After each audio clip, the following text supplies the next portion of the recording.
Jack!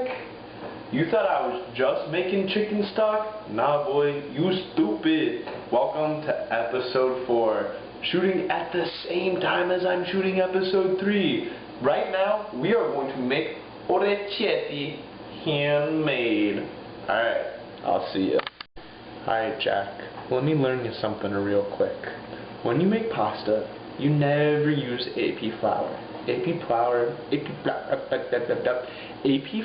is purely for the purposes of cakes, cookies, biscuits, and all the other yummy American things we make. When you make pasta, you want to either use semola flour or tipo 00. Tipo 00 is for pasta that uses eggs in it. Semola, you just mix with water. And let me tell you, this shit is kind of a bitch to find. You know, I have to search far and wide in New York and LA for it. They normally have it at Italian shops. But you've been gifted a present. You live right next to Pasta Supply Company, and you can walk your little butt down to Clement Street, hang a left for another 2 minutes, and walk in there and go, "Hello, ma'am, can I get some semola flour?" And let me tell you, that lady is going to look you in the eyes and be the happiest motherfucking person in the world.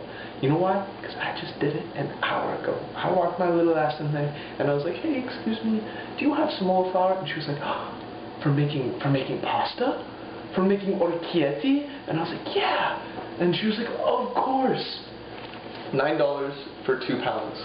I watched a man in the back mill this shit for me and put it in this bag. This is high quality semola. You could go get this, and you can go get tipo 00. I bet your ass if you go and walk into that store and ask for AP flour, they'll say, "I don't have any of that." So when you are making orecchiette, you want to use semola flour. And you lucky bitch, you have access to it in ways that most people don't. Alright. This is everything you need to make orecchiette. And maybe, I mean, you could get something to put it on. I'll show you later. But you need semola flour, boiling water, towels, kitchen towels. I couldn't find kitchen towels, so these are from the bathroom. A wooden cutting board. Wood is important. And then a knife. Some grandmothers use serrated, some don't. I personally like non-serrated. I think it is easier to use. And then a bowl. So let's begin. Alright, time to mix. So a couple things. You are most very welcome to make it on your little countertop that you have here, where you make a well and put the water inside. I find that to be messy, I fuck it up, and also I've only ever seen Italian grandmothers make it in a bowl. So I'm gonna make it in a bowl. Another thing, a lot of people like to put salt in the water. They're always like, you need to put salt in water. I have only ever seen shitty American YouTubers put salt in this water. I have only ever seen Italian grandmothers put no salt in this water. So I think you should keep it simple. I mean, I'm sure it doesn't make that big of a difference, but I'm going to follow the people that I trust, which are the nonnas, the older nonnas. Okay, what was I going to say? Oh, water to this ratio. Normally I would like to do this with a scale. I haven't found a scale in your kitchen. Maybe you have it here, but I'm not going to look for it, so I'm going to just kind of eyeball it. But what I believe from what I've kind of gathered is it's 2 parts this, 1 part that, or 3 part, 1 part. Anyways, just more semola flour than water. The recipe I was looking at online uses about... Call from Turner Thompson. Oh, it's calling me. I'll answer that in a second. The recipe I found online uses about 350 to 400 grams of semola to about 185, 180 grams, plus or minus 20 to 40 grams on each of them. I'm sure it doesn't matter that much, just vibe it out. You want a velvety texture. Alright. Alright, so I took about a guess, because I can't weigh, at about what would be a pound, maybe a little bit less. It's really difficult to tell. I actually don't know if you put exactly 2 pounds in there, but I might throw a little bit in. To this I'm going to add about 150, 160 milliliters or grams of water. It's no longer boiling, it's what they would say tepid, I guess. It's warm. And I'm just going to kind of push this together until it makes a nice little dough, and then I'll empty it onto the counter and knead it for fucking 10 minutes or some shit. Alright, I'll be back in a sec. Alright, I've been kneading for like maybe 10 minutes, 5-10 minutes. I have no concept of time, to be honest. And a disclaimer, I'm no Evan Funke. I am not a dough master by any means. My kneading technique is definitely to be desired, or has much to be desired. But what I normally look for in a dough when kneading is ball, stretch with the palm, you want to see the gluten strands, roll it back up, put it back, and then go again. This dough is kind of tough. I don't remember the last time I made it, if it was this tough. If it's not coming together, I dip my finger in a little bit of water, drop it on here, and that'll just add base amounts of water until I'm getting the velvety texture that I want. I don't want this dough to break up, so if you're going and then it's ripping and being separate parts, it's not what you're looking for. You're looking for it to stay together, the strands to stretch like this, and then you roll it back up. If your dough is too wet, obviously add a little bit more flour. If it's too dry, add little bits of water at a time, because the water is going to go further than the flour is in changing the texture. I'm still not where I want to be, so I'm gradually adding more water. I think I underdid the amount of water that I needed.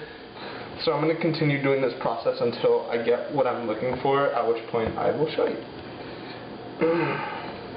My arms are tired too. Alright, I went for another 3 or 4 minutes and I'm actually sweating. I have a pretty velvety texture.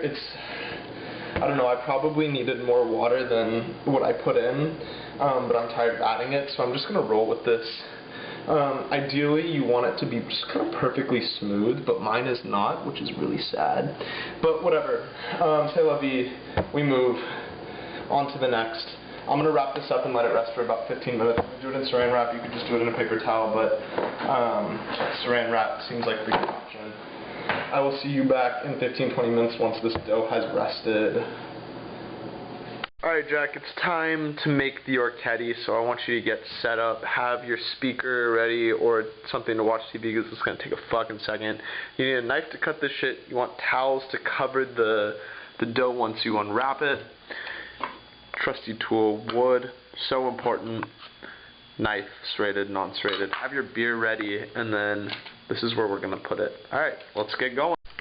Alright, so the way that we're going to do this is basically we have our dough. It's been rested for about 15-20 minutes. Let's see, hopefully it's got a nice texture to it. Ooh, velvet, velvet. I think I didn't put enough water in this, so hopefully this doesn't fucking suck. You're going to take it and you're going to cut a sliver off, about yay big, boop, about yay big. We're going to put this back up. I'm going to wrap it in the towel. You can't see me wrapping it, but I'm wrapping it in the towel. We don't want it to form like a nasty skin. It's going to form a skin, but there's nothing you can do. Alright, we take this and we're going to roll it out really long, not long, I don't fucking know. I'll show you how much I'm going to do it. Alright. Yeah, keep going, Mr. Pasta. We make a Mr. Pasta. Boom, boom, boom. Alright, whatever. Let's say that this is long enough. We want it to, the key is it does need to be even. So I have a little bit where it's a little too big in the middle. Even that out. Here we have this. Boom, boom, boom. What we're gonna do? You take it. You cut it. You have this little gnocchi looking thing right here. Alright, watch carefully. Squeeze it, take the knife in, and you're gonna pull it across, boom, all the way, and then you get this. What you do is you flip it inside out. Not as much gluten action as I'm wanting, but you want to have, you can't see it on this, you want to have a little texture in it. Basically, you're going to have this, and you just want them all to be consistently about the same size. So I'll just do a couple really quick and see how it works. Knife cut, and roll over, flip, flip. I didn't put enough pressure, so if they're too thick, it means you're not putting enough pressure. So here, I'm going to push harder with the knife on this one. Hard press. Why is the wood important? The wood is important for the friction that it causes on this. And look at that. Look at bad shape, but beautiful, beautiful little texture inside. You want it to look a little bit ripped. So I'm going to do a couple more, and we'll see how these turn out. Hard pressure to make them thin. Flip. Make sure you maintain pressure, or else one side will be different from the others. And you have your little orecchiette. Alright, I'll see you in a sec when I have a bunch. Alright, I'm about a quarter way through this, and my hands are getting tired. I will say this is difficult, but I want you to watch my technique, because I could do it really quick now. Boom, push, grab it, fold. And as I'm doing this, and as I remember from my previous experiences doing this, it really is how hard you push. Do not give in whatsoever. Do not be nice to it. Literally just push as fucking hard as you can, and it'll become thinner. It'll be super thin, but your joints, your fingers will be hurting a little bit after a certain point. I've never saved the dough. I always finish it, because fuck, if I'm going to go through the effort of making and kneading dough, I'm going to make all the goddamn pasta that it gives me. So here, take a look. This is how much from about a quarter. Again, it's pasta, so that's probably one serving or less. Again, this is what it looks like when I'm getting it ready. I'm kind of down to the last quarter, I would say. Cut a little sole lever off. Back in. I probably have 2 more rounds after this, maybe 3. Grab it, I squeeze it a little bit, squeeze it so it comes all together. Start to roll it. This wooden cutting board doesn't really stick very well, so I have to get it going before I start going. And then it's out to elongate. Out, moving around on the dough so that it becomes even texture. I'm sure the nonas have a way to get rid of this line that you might, I don't know if you can see it, but it often folds over itself. I don't have the technique to do that. The other thing that I struggle with that I'm sure proper orecchiette makers do is getting them to be the exact same size and thickness, but of course I'm not a master, and some old ladies in Puglia or Bari do this every single day for hours a day, so maybe one day I'll get there.